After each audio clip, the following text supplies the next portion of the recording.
महाराष्ट्र काय कर्नाटक काय सर्वांनी सबस्क्राईब करा खिलार महाराष्ट्राची शान आणि क्लिक करा बेल आयकॉनवर. एन्जॉय. नमस्कार मंडळी, सध्या खिलार महाराष्ट्राची शान चॅनलची टीम आपण कोल्हापूर जिल्ह्यातील नेरली गावाच्या जवळ आहोत. नेरली गावाच्या जवळ लवकरच एका भव्य आणि दिव्य जनरल शर्यतीचं नियोजन चालू आहे. या नियोजनाच्या संदर्भात आपल्याला प्रगतशील शेतकरी श्री सागर पाटील आपल्यासोबत बोलणार आहेत. सर, आम्हाला या शर्यतीचं नियोजन कसं असणार आहे काय ही थोडी माहिती द्या. नमस्कार, मी सागर विलास पाटील, नेरली, तालुका करवीर, जिल्हा कोल्हापूर.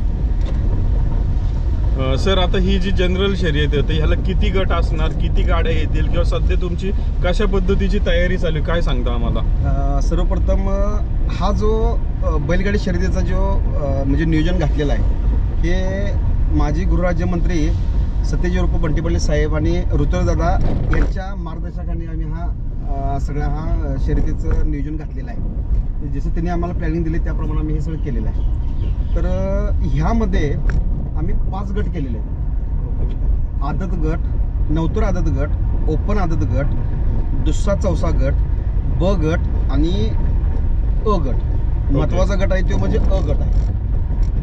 ओके. अ गट हा महत्त्वाचा काय म्हणजे काय विशेष वेगळेपण असतं त्या गटामध्ये? त्यामध्ये म्हणजे सर्व नावाजलेली बैल, म्हणजे एक बैल जोडी आली किंवा एक नाव आलं तर त्याच्या पाठीमागे हजारो लोक असतील असं ते गट असतो. आणि त्या गटामध्ये एवढी नावाजलेली उदाहरणार्थ हरण्या, हेलिकॉप्टर पाहिजे ही कशी नावाजलेली बैल आहेत. ओके. ब्रेक फेल हे सगळी जी कशी नावाजलेली बैल आहेत तशी ही सगळी ह्या गटामध्ये असतात.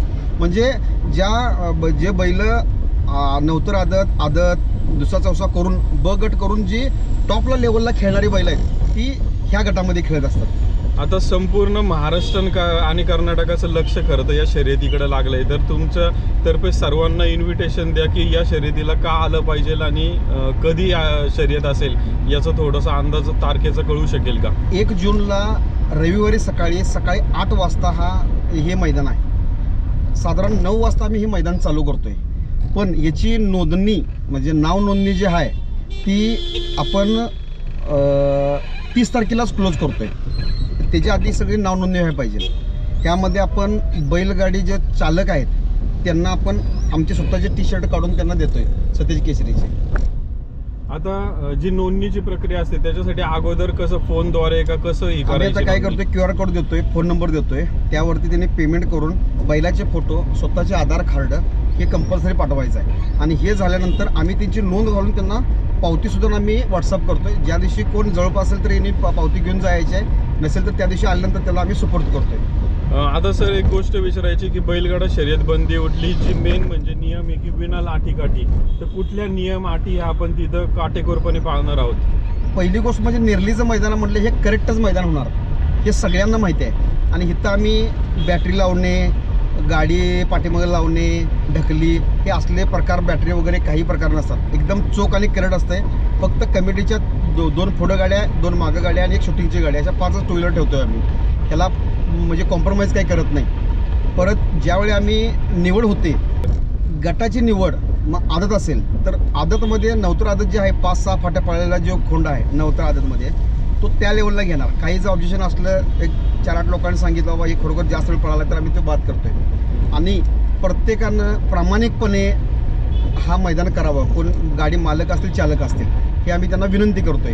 कारण हे मैदान फक्त आणि फक्त त्यांच्यासाठी ठेवलेलं आहे. आमची हौस आहे, आमचा नाद आहे, पण हे त्यांच्यासाठी आम्ही प्रयोजन केलेलं आहे. त्यामुळे तिन्ही चांगल्या लेवलनं आम्हाला सहकार्य करावं अशी आमची इच्छा आहे. सर, या शेवटच्या टप्प्यामध्ये काय सांगू इच्छिता तुम्ही? बैलगाडी शर्यत ज्यावेळी मैदान पट्ट्यावर ज्यावेळी गाड्या येणार त्यावेळी मात्र कंपल्सरी अगोदर आम्ही पूर्ण सगळी आमची टीम असेल तिने तो गट नंबर वाईज म्हणजे ज्याची नोंद झाल्या त्याप्रमाणे गाड्या तिथे जागेवर म्हणजे पट्ट्यावर लावून घेण्यात येतील. पट्ट्यावर म्हणजे जिथं गाड्या सोडल्या जातात त्यावेळी गट वेगळे केल्यात. म्हणजे अ गट एका साईडला, ब गट एका साईडला असं प्रॉपर लावून घेतलं जाईल. दुसरा चौसा काल दात पडलाय, येताना वाटत पडलाय, परवा दिवशीच पडलाय असलं कोणी काही सांगायचं नाही. जो गटात ज्या पद्धतीने दात असतील त्याप्रमाणे नोंद होईल. आणि त्याप्रमाणे नसेल तर ते आम्ही गाडी बाहेर काढणार, त्यावेळी बाद करणार, त्यावेळी परिस्थिती परत मिळणार नाही. या पद्धतीनं हिथं आल्यावर साहेब जरा असा आहे, साहेब जरा तसा आहे, येताना असं झालं असं कोणीही आम्हाला विनवणी करायची नाही. कारण मैदान हे करेक्ट आणि चोखच होणार आहे. शर्यत अंदाजे सकाळी किती वाजता चालू होईल आणि किती वाजेपर्यंत सर्व गट पूर्ण साधारण होतील? 9 वाजता चालू होईल.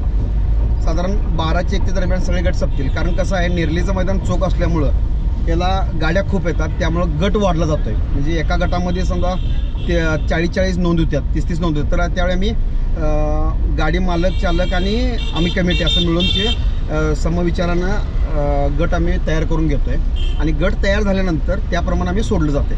त्यामुळं एकाच समजा 9 तर आदतला समजा 40 गाड्या आल्या तर 3 गट झाले, किंवा दुसऱ्या चौथ्याला किंवा 30 गाड्या आल्या तर 2 गट झाले. तर असं ते करून आम्ही त्या पद्धतीनं गट सोडलो जातोय.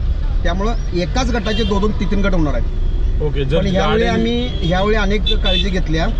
पूर्वी आमचे 2-2, 3-3 गट झाल्यानंतर काय झालं, एका गटाला निशाण दिलं, एका गटाला ढाल दिली. असं करणार नाही यावेळी. प्रत्येक गटाला 1 गट होऊ देत, 2 होऊन देत, 3 होऊन देत. प्रत्येक गटाला त्यांचं ढाल आणि निशाण हे 1, 2, 3, 4ला. आणि आपण ह्यावेळी काय केलंय, 1, 2, 3, 4 अशी 4 बक्षिसं काढल्यात. अ गटाचं पहिलं बक्षीस आहे 1 लाख रुपये, दुसरं आहे 75,000 रुपये, तिसऱ्या क्रमांकाचा 51,000 रुपये आणि चौथ्या क्रमांकाचा आहे 25,000 रुपये. ब गटाचं 51,000, 41,000, 31,000, 21,000 अनुक्रमे. दुसरा चौसा 31,000 रुपये, 21,000 रुपये, 15,000 रुपये. म्हणजे जर अ गटामध्ये 30 गाड्या आल्या, त्याच्यात जर 3 गट केले तर प्रत्येक गटाला 1, 2, 3, 4, 1, 2, 3, 4. हां, पण ते बक्षीस डिवायडेड करतोय आपण. ओके. आणि हे मात्र एकच देतोय. काय दुसरा चौसा, हां सरळच जायचंय ना आपण? हा सरळ जायचं. दुसरा चौसा गटामध्ये प्रथम क्रमांक 31,000 रुपये, द्वितीय क्रमांक 25,000 रुपये, तृतीय क्रमांक 21,000 रुपये आणि चतुर्थ क्रमांक 15,000 रुपये. ओके. 2 गट होऊ द्या, 3 गट होऊ द्यात. प्रत्येकाला निशाण आणि ढाल ही कंपल्सरी वेगवेगळी केलेली आहे. आणि प्रत्येक स्पर्धकात ज्यानं भाग घेतला आहे त्यांना सन्मानचिन्ह आम्ही कंपल्सरी देतो. ओके. सर, आता एक विचारायचं की जनरल शर्यतीसाठी ज्या पद्धतीचं तुमचं तिथलं निवड कमिटी किंवा तिथलं मैदानाचं आयोजन, किती जणांची टीम सध्या ह्याच्यावर काम करते? 25 ते 50 लोक ह्या कामामध्ये काम करत असतात. ते प्रत्येकाला म्हणजे कलरवाली वेगळी टीम, साईडला बॅरिकेडची काळजी घेणारी वेगळी टीम, आलेल्या गाड्यांची बैलं लावून घेणारे आम्ही गट म्हणजे ह्यावेळी डिपार्टमेंट केलेत. आता ह्याच्या आधी कसं कुठं कोण पण गाडी सोडत होतं, ती चालणार नाही. यावेळी एकसारखे ट्रॅक करतोय. जसं प्रदर्शनमध्ये जशा ट्रॅक असतात बैलांच्या आमोरसमोर, तसं ह्यावेळी एकसारखं प्रत्येकाचं थोडं अंतर ठेवून प्रत्येकाचा गट वेगळा करतोय. ओके. हे ट्रॅक जो आहे तो कशा पद्धतीचा ट्रॅक असणार आहे? ट्रॅक सगळा माळाचा ट्रॅक आहे. यामध्ये मॅक्झिमम 100 फूट हा ट्रॅक राहील रुंदीनं. आणि जिथं अडचण आहे तिथं मिनिमम 50 फुटांनी तयार करतोय. त्यामुळे कोणी आडवी मारली म्हणता येणार नाही किंवा काही नाही. सगळ्यांना रास्त म्हणजे पळता येणार, अडचण कुठे येणार नाही. सोडताना सुद्धा व्यवस्थित 15 गाड्या एका वेळी सुटता बसतील अशा पद्धतीने आपण ट्रॅक तयार केलेला आहे. आता हे जे शर्यत आता समजा ज्या दिवशी आहे त्याच्या अगोदर किती दिवस तुम्हाला सगळ्यांना काम करावं लागतं? ही आता आज तारीख आहे म्हणजे आज रविवार आहे. आता पुढच्या रविवारी मैदान आहे. तर येणारा आठवडा हा सगळं कामकाज, फक्त पाऊस चालू आहे म्हणताना साईडवरला काम करत नाही, पण बाकीचे कामं हे सगळं चालू राहतील. आता सर एक विचारायचं आहे की आता तसं पाहायला गेलं तर शर्यत ही शेतकऱ्यासाठी घेतली जाते, हे तुम्ही मगाशी सांगितलं. बरोबर. आता यातनं मिळणाऱ्या बक्षिसाचा फायदा त्या शेतकऱ्याला, अजून कुठली गोष्ट शेतकऱ्याच्या दृष्टीने इथं फायदेशीर आहे किंवा काय वेगळेपण आहे या शर्यतीचं? कारण जनरलच्या तर बऱ्याच शर्यती होतात, ह्याचं काय वेगळेपण आहे तुमच्या नेरलीच्या शर्यतीचं शेतकऱ्यांसाठी? कसं आहे, खिलार महाराष्ट्र शान असं संबोधलं जाते. पण हळूहळू मधल्या काळामध्ये ज्यावेळी बैलगाडी शर्यतीवर बंदी होती त्यावेळी पूर्ण म्हणजे बैल घरी बसून होते आणि त्यामुळं बरीच जनावरं नाईलाज जो कत्तलखान्याला गेले. तर ह्या भट्टीसाहेब असतील किंवा गुरुदादा असतील त्यांचं धोरणच असं आहे की खिल्लारला आणि ग्रामीण ह्या बैलगाडी शर्यतीला ताकद देण्याचं काम आणि बळ देण्याचं काम हे साहेबांच्या माध्यमातून आम्ही सगळेजण सर्वजण करत आहे. ओके सर, खरं तर खूप खूप धन्यवाद. आज म्हणजे शर्यतीचं नियोजन हे कुठल्या गोष्टीसाठी, आज बऱ्याचदा शेतकरी म्हणजे जो हा खिलार गोवंश आहे हा शर्यतीसाठीच वापरला जातो मोस्टली, मेहनतीच्या ताकदीच्या कामाला, आणि यालाच पाठबळ देण्याचं काम आज या शर्यतीच्या माध्यमातून होतंय.